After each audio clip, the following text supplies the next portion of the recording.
شبیر کا صدقہ بلائیں دور ہو، شبر و شبیر کا صدقہ بلائیں دور ہو، اے میرے مشکل کشا خواجہ پیا، خواجہ پیا، اے میرے مشکل کشا خواجہ پیا، خواجہ پیا، اپنے قدموں میں بلا خواجہ پیا، خواجہ پیا، اور جلوہ بھی دکھا خواجہ پیا، خواجہ پیا، جھولیاں بھرتے ہو منگتوں کی مجھے بھی ہو عطا، جھولیاں بھرتے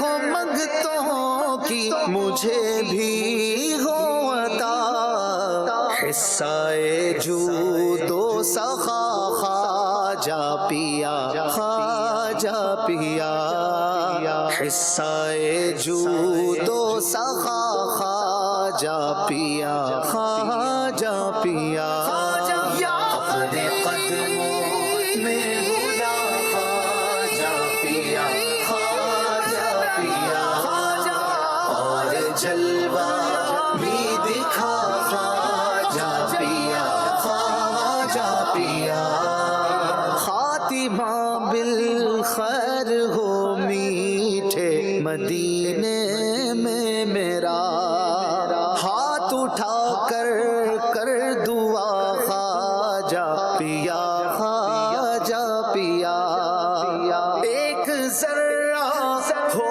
عطار کے ہو جائے گا، ایک ذرہ ہو عطار کے ہو جائے گا، خواجہ گھر بھر کا بھلا خواجہ پیا، خواجہ پیا، خواجہ گھر بھر کا بھلا خواجہ پیا، خواجہ پیا، میرے قدموں میں بلا خواجہ پیا، خواجہ پیا، اور جلوہ بھی دکھا خواجہ پیا، خواجہ پیا، یا معین دین، یا معین دین، یا معین دین، یا معین دین۔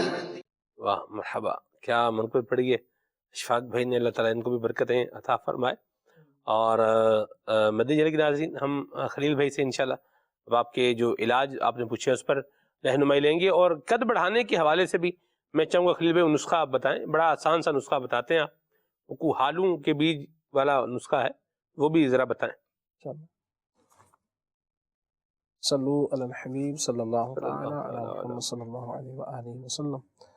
ہالوں کے بیج کے حوالے سے، قد بڑھانے کے حوالے سے جو سلمان بھائی نے ارشاد فرمایا، اس کا آسان سا انداز یہ ہے کہ 1 چمچ جو ٹی سپون ہوتی ہے، یہ آپ لینے ہالوں کے بیج، اسے اسالیہ بھی کہا جاتا ہے، ہالوں کے بیج آپ اس کو لے لیں، اسالیہ بھی کہا جاتا ہے۔ 1 چھوٹی چمچ آدھے گلاس دودھ میں ڈال کر اس کو پکا لیا جائے، جب پک کر یعنی اس کو پکا لیا جائے، 5 منٹ پکا لیں تو یہ کھیر کی طرح ہو جائے گا، تو پھر اس کو رکھ لیا جائے، فریج وغیرہ میں رکھ دیں رات کو، اور صبح خالی پیٹ جو ہے یہ بچوں کو کھلا دیں۔ تو یہ قد بڑھانے وغیرہ کے حوالے سے بھی یعنی مجرب بتایا جاتا ہے، اسی حوالے سے یہاں پر بھی بیان کیا جا رہا ہے، تو یہ بھی کر سکتے ہیں۔ اور اس میں اگر میٹھا ڈالنا چاہیں تو میٹھا بھی ڈال سکتے ہیں، گڑ وغیرہ اس میں شامل کر سکتے ہیں۔ اسی طرح سے بادام ہے اور کھجور ہے اور دودھ، ان تینوں کو مکس کر کے یعنی ملک شیک بنا کر، یہ بھی 2-3 کھجور ہوں، 5-7 بادام ہوں، یہ مکس کر کے یہ بھی پلایا جا سکتا ہے، تو یہ بھی اس حوالے سے اللہ نے چاہا تو انشاءاللہ عز و جل مفید ہوگا۔ اس میں یہاں ایک بات وضاحت کر دیں کہ یہ آلو کے بیج نہیں ہے، یہ ہالوں کے بیج ہیں، ہالوں، ہاتھ تھوڑا نکالیں گے تو تاکہ وہ بنانا آلو کے بیج دے دیں، یہ بھی ایک وہ بات ہے ویسے۔ جی جی، تو یہ براؤن سے کلر کے ہوتے ہیں ہالوں، ہا الف ہا، تو یہ جو ہے نا ہالوں کے بیج، تو دو چشمی والا ہاں ہوتا ہے نا، تو وہ اس کے اندر ہے۔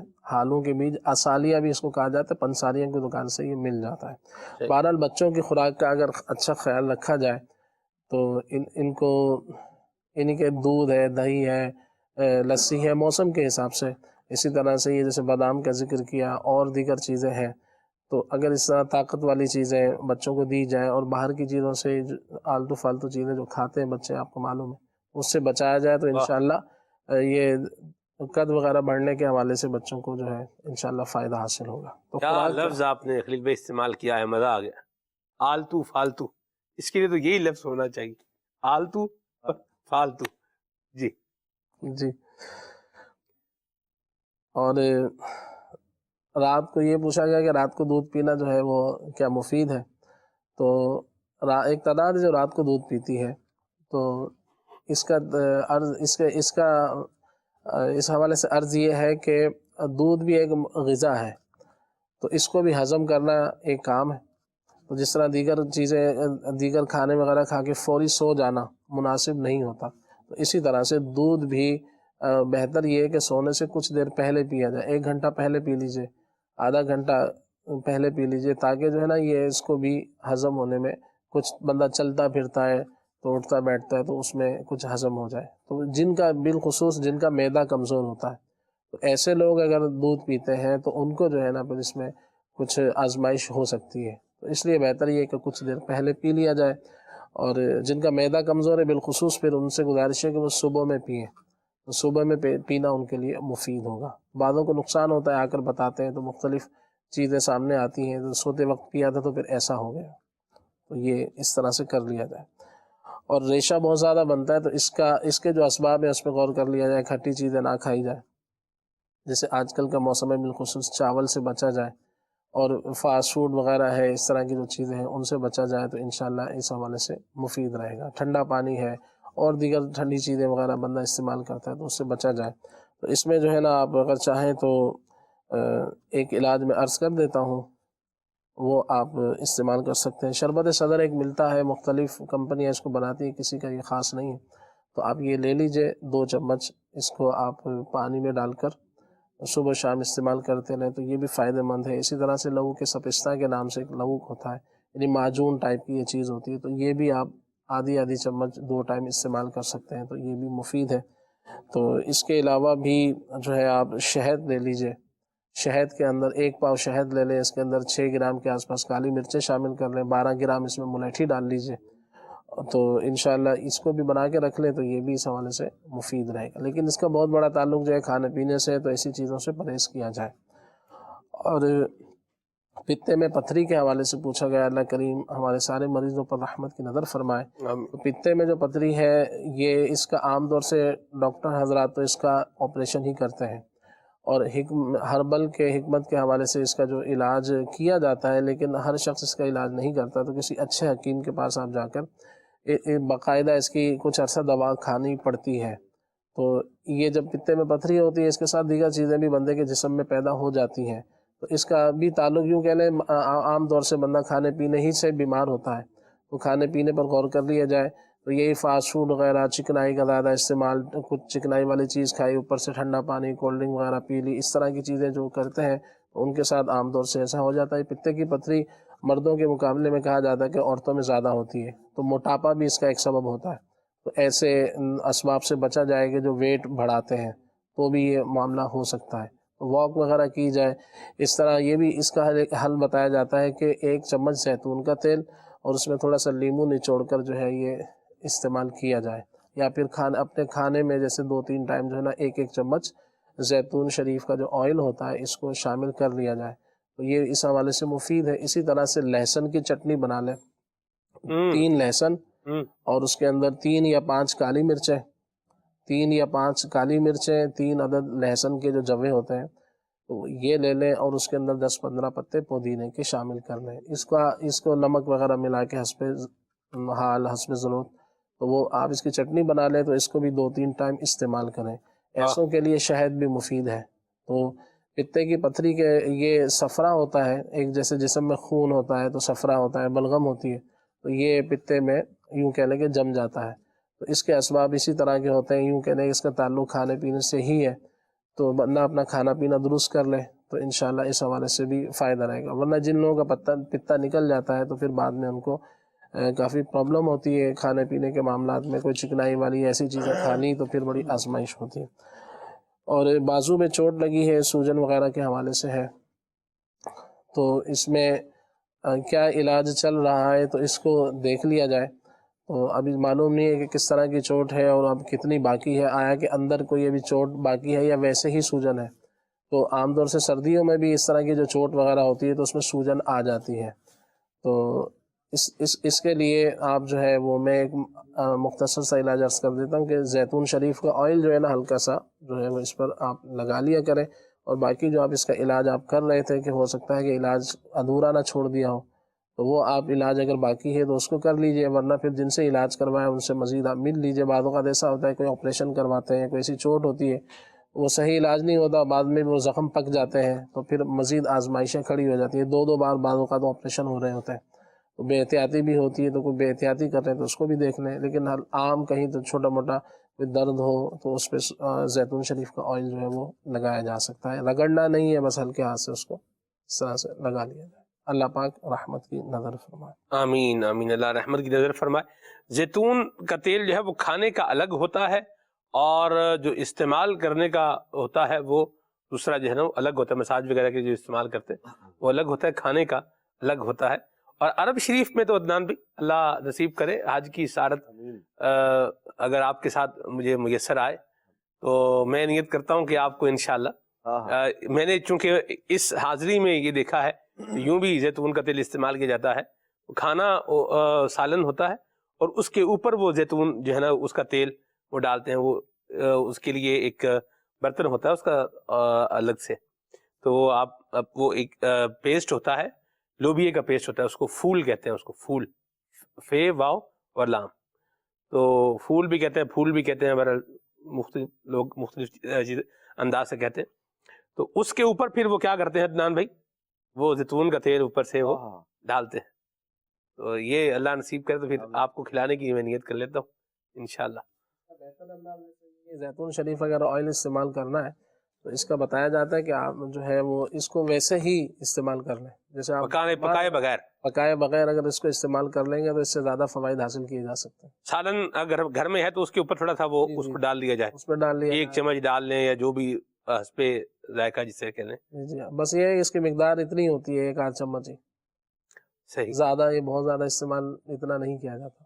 صحیح، لوگ جو مال مفضلے پہ رحم والے ہوتے ہیں نا وہ اس کو بار بار بھی بعض کا وہ کر رہے ہوتے ہیں، بہرحال اللہ رحمت فرمائے۔ زیتون کا تیل بھی ہے تو کھانا تو بہرحال ایک لمٹ میں ہی ہے، یہ بندہ ذہن میں رکھے۔ آئل ہمارا اگر نہیں ہے زیتون شریف کا، کسی ہوٹل والے کا ہے، تو میدا تو جو ہے نا یہ ہمارا ہی ہے، ٹھیک ہے۔ تو خاک مدینہ پر بھی نگران شورا نے رات کو ایک بات کہی کہ وہ بھی لینی ہے تو اس کا بھی ایک طریقہ ہی ہے نا، یہ ذرا سی اٹھا کر مدینے کی مٹی، ذرا سی اٹھا کر پیو گھول کر، ہر مرض سے شفا ہے۔ تو اس کا بھی ایک ظاہر سی بات ہے، خاک مدینہ اگر برکت لینی ہے تو اس کا بھی کیا ہے، ایک طریقہ ہے۔ تو آئل اگر زیتون شریف کا ہے، کھانا ہے، تو اس کا بھی یہ نہیں بھائی تیر رہا ہے بالکل اوپر اور اس کو بھر بھر کے وہ کھاتے جا رہے ہیں۔ تو چیزیں اپنے سیکوینس اور اپنے پرسپیکٹیو کے ساتھ ہی ہوتی ہیں، یاد رکھیے، اور اس کو فراموش نہیں کرنا چاہیے، اس کو بھولنا نہیں چاہیے۔ کا ایک فرمان بھی ہے نا، آپ فرماتے ہیں کہ جس معدہ جس چیز کا عادی ہو اس کو وہی چیز دی جائے، صحیح، اور جو ہے جس کا ہم عادی نہیں ہے تو وہ چیز اگر ہم تھوڑی سی استعمال کریں گے پھر تو اتنا زیادہ اثر نہیں پڑے گا جی، لیکن اتنی زیادہ ایک دم سے استعمال کر لیں گے تو پھر فائدے کے بجائے نقصان ہو جائے گا، آپ کا معدہ جو ہے وہ تباہ ہو سکتا ہے، یعنی پرابلم اس میں آ سکتی ہے۔ تو لہٰذا کوئی جو ہے آپ نے کہا ہے نا کہ مال مفت دل بے رحم، تو دعوت پر بھی جاتے ہیں تو پھر اتنا ہی کھانا چاہیے کہ جو ہمارا معدہ برداشت کر لے، اتنا کھا جانا کہ جو ہے وہ یقین ہو جائے کہ کچھ نہ کچھ گڑبڑ ہو ہی جائے گی، معدہ خراب ہو جائے گا، اور جو ہے وہ جو بھی ہو سکتا ہے اب اس پر کیا نام لینا، جیسے ویسے بھی جائز نہیں ہے۔ صحیح، درست فرمایا آپ نے، اللہ رحمت فرمائے۔ خلیفہ میرے سنت کا ویڈیو پیکیج آپ کو دکھاتے ہیں، پھر آگے بڑھتے ہیں انشاءاللہ، اس دعا کے ساتھ کہ جو باتیں بیان ہو رہی ہیں اللہ ہمیں ان پر عمل کی بھی توفیق عطا فرمائے۔ آئیے دیکھیے، یعقوب علیہ السلام کا بھی ذکر خیر آ جا رہا ہے، آئیے دیکھیے۔ حضرت سیدنا یعقوب علیہ السلام کو جب حضرت سیدنا یوسف علیہ السلام کے بھائیوں نے خبر دی کہ یوسف علیہ السلام کو بھیڑیا کھا گیا ہے، تو حضرت یعقوب علیہ السلام نے بھیڑیے کو بلایا اور پوچھا، تو بھیڑیے نے کہا کہ میں نے یوسف علیہ السلام کو نہیں کھایا، میرے آقا مکی مدنی مصطفیٰ صلی اللہ تعالی علیہ وسلم سے بھیڑیے نے کلام کیا۔ ہمارے پیارے آقا علیہ السلام کی عظمت و شان تو ایسی ہے کہ بھیڑیے جیسا خونخوار جانور بھی آپ کی رسالت کی گواہی دیتا ہے، جیسا کہ حضرت ابو ہریرہ رضی اللہ تعالیٰ عنہ نے فرمایا کہ ایک بھیڑیا بکریوں کے چرواہے کی طرف آیا، اس کے ریوڑ میں سے ایک بکری اٹھا کر بھاگ نکلا، چرواہے نے بھیڑیے کا پیچھا کیا یہاں تک کہ اس سے بکری کو چھین لیا۔ حضرت ابو ہریرہ رضی اللہ تعالیٰ عنہ فرماتے کہ پھر وہ بھیڑیا ایک ٹیلے پر چڑھ کر اپنی دم پر بیٹھا اور بولا کہ میں نے اپنے رزق کا ارادہ کیا تھا جو مجھے اللہ تعالیٰ نے دیا تھا، میں نے اس پر قبضہ کیا تھا، لیکن ایک چرواہے تو نے اسے مجھ سے چھین لیا۔ چرواہے نے کہا خدا کی قسم ایسی عجیب بات میں نے آج کی طرح کبھی نہ دیکھی کہ بھیڑیا بولتا ہے۔ بھیڑیا یعنی ولف، بھیڑیا نے کہا اس سے زیادہ عجیب ان صاحب یعنی رسول اللہ صلی اللہ تعالی علیہ وسلم کا حال ہے جو دو پہاڑوں کے درمیان نخرستان مدینہ منورہ میں تشریف فرما ہو کر تم لوگوں سے ان تمام غیبی واقعات کو بیان کر رہے ہیں جو ماضی میں گزر چکے اور جو واقعات تمہارے بعد ہونے والے ہیں ان کو بھی بتاتے ہیں۔ حضرت ابو ہریرہ رضی اللہ تعالیٰ عنہ کا بیان ہے کہ وہ چرواہا یہودی تھا۔ بھیڑیے سے یہ بات سن کر خاتم النبیین رحمت للعالمین صلی اللہ تعالی علیہ وسلم کی خدمت میں حاضر ہوا اور یہ واقعہ بیان کیا اور مسلمان ہو گیا۔ معلوم ہوا کہ جانور کا بھی عقیدہ ہے کہ خاتم النبیین صلی اللہ تعالی علیہ وسلم کو ما کان و ما یکون کا علم ہے، تبھی تو اس نے کہا نا کہ رسول اللہ صلی اللہ تعالی علیہ وسلم ماضی کی بھی خبریں دیتے ہیں، ماضی کا بھی بتاتے ہیں اور پیش آنے والے واقعات یعنی جو واقعات آئندہ ہوں گے وہ بھی بتاتے ہیں۔ جو ہو چکا ہے جو ہوگا حضور جانتے ہیں، جو ہو چکا ہے جو ہوگا حضور جانتے ہیں۔ صلو علی الحبیب صلی اللہ تعالی علی محمد صلی اللہ علیہ وسلم۔ سبحان اللہ سبحان اللہ۔ نبی پاک علیہ السلام کے فضائل و مناقب بھی بیان ہو رہے ہیں۔ آقا دو عالم صلی اللہ تعالی علیہ وآلہ وسلم کی کیا شان ہے کہ ہم دیگر انبیاء کا تعارف بھی نبی اکرم علیہ السلام کے صدقے سے جانتے ہیں کہ ان پر نازل ہونے والے قرآن نے ان کی شخصیات کے بارے میں بھی کہیں بتایا، ان کی زندگی کے واقعات کے بارے میں بھی بتایا، اور نبی پاک علیہ السلام نے اپنے ان انبیاء کرام علیہ السلام کا جو آپ سے پہلے تشریف لائے تھے، جن کے آپ سردار ہیں، ان کا تذکرہ وقتاً فوقتاً فرمایا۔ الحمدللہ عز و جل آقا دو عالم صلی اللہ تعالیٰ علیہ وآلہ وسلم کی امت کے ایک زبردست ولی اور امیر المؤمنین حضرت عمر بن عبدالعزیز رحمۃ اللہ تعالیٰ علیہ کی سیرت طیبہ کے حوالے سے مختلف گوشوں پر الحمدللہ ہم نے گفتگو کرنے کی سعادت حاصل کی۔ رب العالمین ہمیں ان کا فیضان نصیب فرمائے۔ جب آپ رحمۃ اللہ تعالیٰ علیہ کے وصال کا وقت قریب آیا، اس وقت کیا حالات تھے آپ رضی اللہ تعالیٰ عنہ کا، کیا انداز تھا، کیا کیفیات رہیں، اس کے حوالے سے آئیے رکن شورا سے کچھ مزید باتیں جانتے ہیں۔ حضرت عمر بن عبدالعزیز رحمۃ اللہ علیہ کا جب وفات کا وقت آیا تو سب کو باہر جو ہے وہ بھیج دیا، اور جو ہے وہ اس کے بعد آپ نے تلاوت قرآن مجید کی ایک آیت تلاوت کی، اور پھر آپ کلمہ شریف پڑھنے لگے، اور پھر کلمہ پڑھتے پڑھتے جو ہے وہ آپ اس دنیا سے چلے گئے۔ آپ کی وفات کا جو دن ہے وہ 25 رجب المرجب ہے، اور 101 ہجری میں آپ نے وصال فرمایا، اور آپ کی جو تدفین ہے وہ حلب جو شام کا شہر ہے اس کے قریب ہے دیر سمعان۔ یہ دیر سمعان جو علاقہ ہے حلب کے قریب، وہاں آپ کی تدفین ہوئی۔ اب بھی الحمدللہ وہاں پر آپ کا مزار پر انوار ہے۔ میں نے پہلے بتایا تھا کہ حفظ میں ہے، وہ درست نہیں تھا۔ دیر سمعان علاقہ ہے حلب کے قریب شام میں، تو وہاں آپ کی تدفین ہوئی، وہیں پر آپ کا مسجد کے ساتھ ہی جو ہے وہ مزار پر انوار ہے. اللہ پاک ان کے مزار پر اپنی خاص رحمتوں کا نزول فرمائے. آمین آمین بجاہ نبی الامین صلی اللہ علیہ وآلہ وسلم. امام حسن بصری رحمۃ اللہ تعالیٰ علیہ کو جب آپ کی وصال کی خبر دی گئی تو آپ رحمۃ اللہ تعالیٰ علیہ نے تاریخی الفاظ ارشاد فرمائے اور کہنے لگے لوگوں میں بہترین آدمی جو تھے ان کا آج وصال ہوا. اللہ رب العالمین جل وعلا آپ رحمۃ اللہ تعالیٰ علیہ کے مزار فائز الانوار پر اپنی کروڑ کروڑ برکتوں کی انوار و تجلیات کی بارشیں برسائے اور ہمیں آپ کے فیضان سے حصہ نصیب فرمائے. آئیے عمر بن عبدالعزیز رحمۃ اللہ تعالیٰ علیہ کے حوالے سے منقبت کے بھی چند اشعار شامل کرتے ہیں. صلو علی الحبیب صلی اللہ تعالی علی محمد.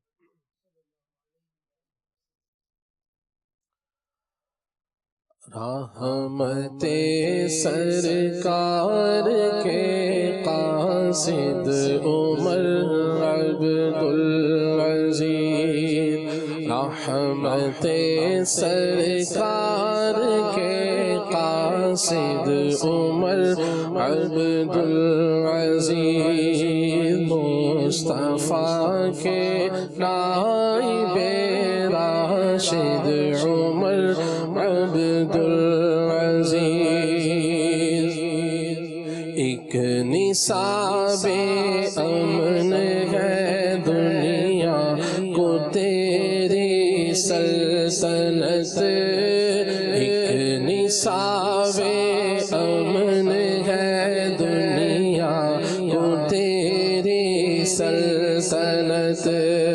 زندہ باد دین کے، زندہ باد دین کے قائد عمر عبدالعزیز. زندہ باد دین کے قائد عمر عبدالعزیز. رحمت سرکار کے قاصد عمر عبدالعزیز. عدل میں چشم عمر اور جود میں دست غنی. عدل میں چشم عمر اور جود میں دست غنی. سیف حیدر جرأت، سیف حیدر جرأت خالد عمر عبدالعزیز. سیف حیدر جرأت خالد عمر عبدالعزیز. رحمت سرکار کے قاصد عمر عبدالعزیز. وقت کے فتنوں کا دھارا ہی بدل کر رکھ دیا. وقت کے فتنوں کا دھارا ہی بدل کر رکھ دیا. تو نے کاٹی ہر رگے، تو نے کاٹی ہر رگے فاسد عمر عبدالعزیز. تو نے کاٹی ہر رگے فاسد عمر عبدالعزیز. زندہ باد دین کے قائد عمر عبدالعزیز. زندہ باد دین کے قائد عمر عبدالعزیز. حلقہ فیض و کرم میں نور رسائی ہو گئی. حلقہ فیض و کرم میں نور رسائی ہو گئی.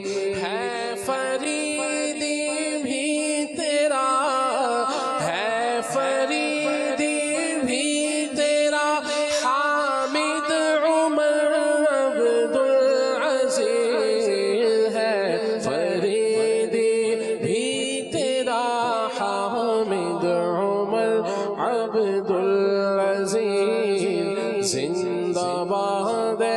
زندہ باد دین کے قائد عمر عبدالعزیز.